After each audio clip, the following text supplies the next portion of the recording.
O que eu acho que é importante a gente compreender o que está acontecendo no Brasil.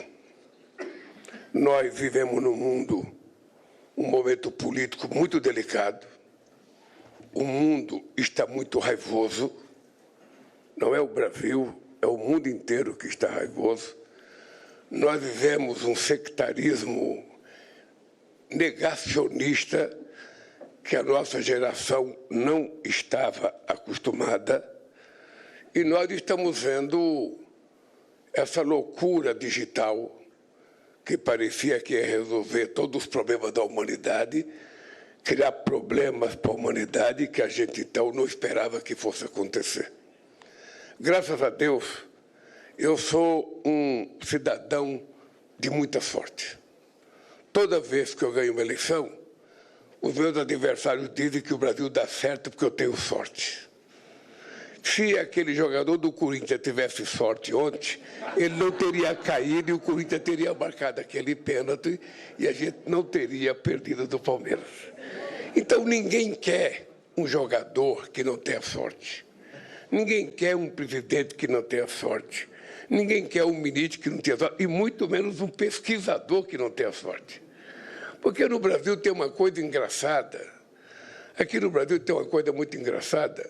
Existe um determinado setor da sociedade que fica fazendo apologia do setor privado e tentando destruir o setor público.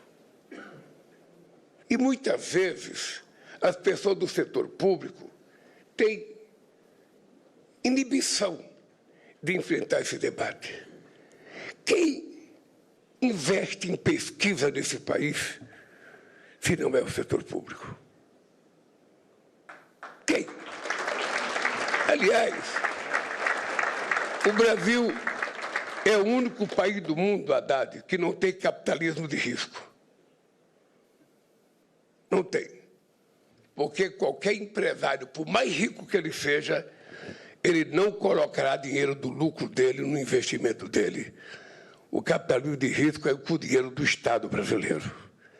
Inovação é a mesma coisa. Você vê muita gente na televisão falando em inovação. Quem é que faz inovação nesse país? Se não é investimento público. Eu lembro que uma vez nós fomos fazer uma pesquisa sobre inovação, Haddad, e a Petrobras era responsável por quase 80% de tudo que se investia em inovação nesse país. E nós estamos vivendo um momento em que o Brasil está provando que esse país tem tudo para dar certo. Veja o que aconteceu. Hoje de manhã eu estava tomando café com a Haddad e estava tentando lembrar as coisas boas que aconteceram nesse país. Se vocês lembrarem, quando nós tomamos posse, as previsões negacionistas que tinha nesse país. O dólar ia estourar, a inflação estava fora de controle, nós íamos ter um déficit fiscal incontrolável, ou seja, o Brasil não ia dar certo. O que aconteceu no final do terceiro ano de mandato? Nós temos e vamos ter a menor inflação em 4 anos, a maior inflação acumulada em 4 anos da história desse país. Nós vamos ter a maior população economicamente ativa da história desse país. Nós vamos ter o menor desemprego da história desse país. Nós vamos ter a maior massa salarial da história do país. Nós vamos ter o maior Enem e o maior SISU da história do país. Nós vamos ter o maior fluxo de exportação comercial da história do país. Eu fico me perguntando, e o dólar, que ia para 7, está a 5,22, a 5,23. O dólar fica oscilando porque depende do humor do Trump. Não depende de nós. Não depende da seriedade da nossa economia. Então, eu fico me perguntando, o SUS chegou a 14 milhões e 700 cirurgias eletivas este ano. Recorde dos recordes. Ou seja, aonde é que está a razão para alguém desacreditar nesse país, para alguém não apostar nesse país? Quando a gente vem no Instituto com a cara e com a marca do Butantan, celebrar a primeira vacina contra a dengue do mundo. Uma coisa nossa, criada por nós, pesquisada por nós. Ou seja, e quem sabe a gente possa produzir em quantidade para servir os países mais pobres do que nós, sobretudo a América Latina e a África. Ou seja, por que nós não acreditamos em nós? Por que muitas vezes a gente ainda consegue viver com o complexo de vira-lata que a elite brasileira viveu durante todo o tempo de colonização? Por que a gente não pensa grande como nós somos grandes? Quantos países do mundo têm a primazia de ter um instituto como esse? Quantos países do mundo têm a primazia de ter uma Fiocruz? Não sei se vocês perceberam, nós só voltamos a crescer acima de 3% depois que eu voltei na presidência, porque de 2011 a 2022 a gente não crescia mais que 1,5%. Isso é sorte. Isso é sorte de saber montar uma equipe. Isso é sorte de saber tomar decisão. Esse dia eu vi um cidadão dizer, no Brasil o Brasil só sabe cuidar, sabe, de índio, só sabe cuidar de negro, só sabe cuidar de quilombola, só sabe fazer cota, só sabe cuidar de Bolsa Família. Não, nós sabemos cuidar de muita coisa. O sistema financeiro nunca ganhou tanto dinheiro como ganha no nosso governo. Os empresários nunca ganharam tanto dinheiro como ganham no nosso governo.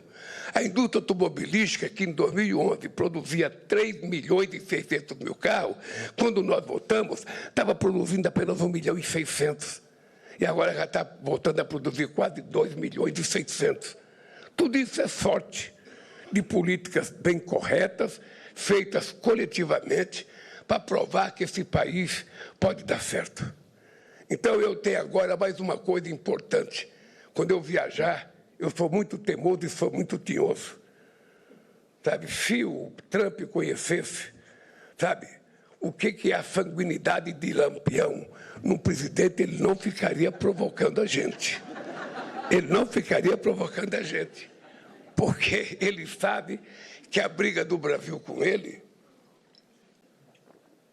não adianta ficar falando na televisão, eu tenho o maior navio de guerra, eu tenho, sabe, o maior submarino do mundo, eu tenho um navio que é 100 vezes mais importante do que da sua. Eu não quero briga com ele, eu sou doido.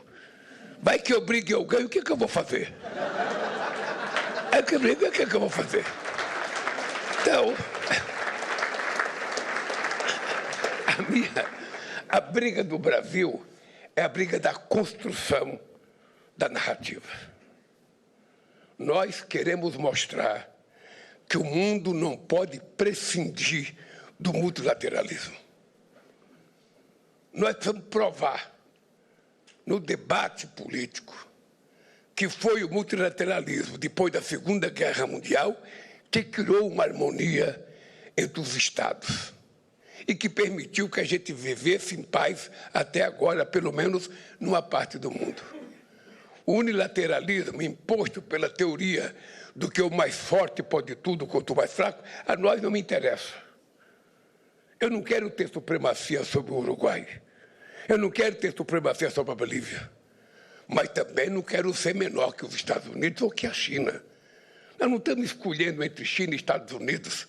Nós estamos escolhendo aquilo que é melhor para o nosso país.